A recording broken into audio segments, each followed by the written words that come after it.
Hello friends, आज हम class 12 के व्याकरण पोर्शन में एक बहुत ही इम्पोर्टेंट चैप्टर करने वाले हैं। ये इम्पोर्टेंट चैप्टर का नाम है वचन, और ऑब्जेक्टिव से हम सारा कुछ इसे समझेंगे। तो सबसे पहले वचन कैसे कहते किसे हैं? तो जिस शब्द से उसकी संख्या का बोध होता है उसे वचन कहते हैं, या फिर जिससे एक या अनेक का बोध होता है उसे वचन कहते हैं। अब यहाँ पे अगर व्याकरण की बात करें तो व्याकरण में वचन का अर्थ सिर्फ संख्या से होता है। जैसे घोड़ा, घोड़े, लड़की, लड़कियाँ। वचन के दो प्रकार होते हैं। पहला होता है एक वचन, यानी जिससे एक का बोध हो। दूसरा होता है बहुवचन, जिससे एक से अधिक का बोध हो। तो अब हम समझते हैं कौन सा शब्द है जो प्रायः बहुवचन में प्रयुक्त होता है। तो वो है प्राण।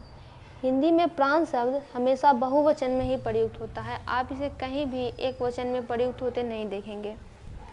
कौन सा शब्द एक वचन नहीं है?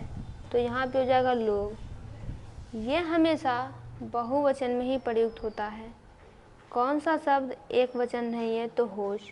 ये हमेशा बहुवचन में ही प्रयुक्त होता है। ये एक रूल ही है कि कुछ शब्दों को कैटेगराइज कर लिया गया है और उसका रूल है कि ये हमेशा बहुवचन में ही प्रयुक्त होगा। कौन सा शब्द एक वचन है? तो पुस्तक यहाँ पे एक वचन है, बाकी लड़के बहुवचन है, यानी एक से अधिक का बोध हो रहा है, बहुत सारे लड़के हैं। हाथियाँ, बहुत सारे हाथी का बोध हो रहा है, और नदियाँ, बहुत सारी नदियों का बोध हो रहा है। तो ये बहुवचन हो गया। एक का बोध हो रहा है सिर्फ पुस्तक से। निम्न में कौन सा शब्द बहुवचन नहीं है? तो जनता। निम्न में कौन सा शब्द एक वचन नहीं है? तो समाचार। हिंदी में समाचार शब्द हमेशा बहुवचन में ही प्रयुक्त किया जाता है। हर एक का शब्द का प्रयोग किस में होता है? हमेशा एक वचन में ही होता है। हर एक का प्रयोग हमेशा एक वचन में ही होता है। ये भी एक रूल ही है, बहुत इम्पोर्टेंट रूल है। आगे बढ़ते हैं। भारतीय का बहुवचन क्या होगा? भारतीयों। आंसू का बहुवचन आंसुओं। हमेशा बहुवचन होता है, यानी आपको पूछा जा रहा है कि हमेशा बहुवचन में ही प्रयुक्त होगा, तो प्राण।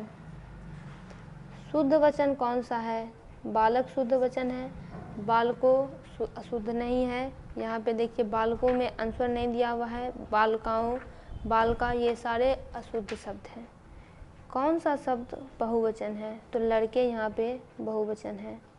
कौन सा शब्द एक वचन नहीं है यानी बहुवचन है? तो किताबें। एक से अधिक का बोध हो रहा है किताबें में।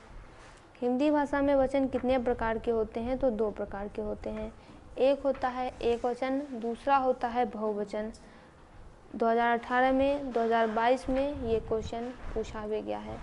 दोस्तों, इसका पूरा ऑब्जेक्टिव कंप्लीट हुआ। वीडियो को लाइक करें एवं चैनल को सब्सक्राइब करें।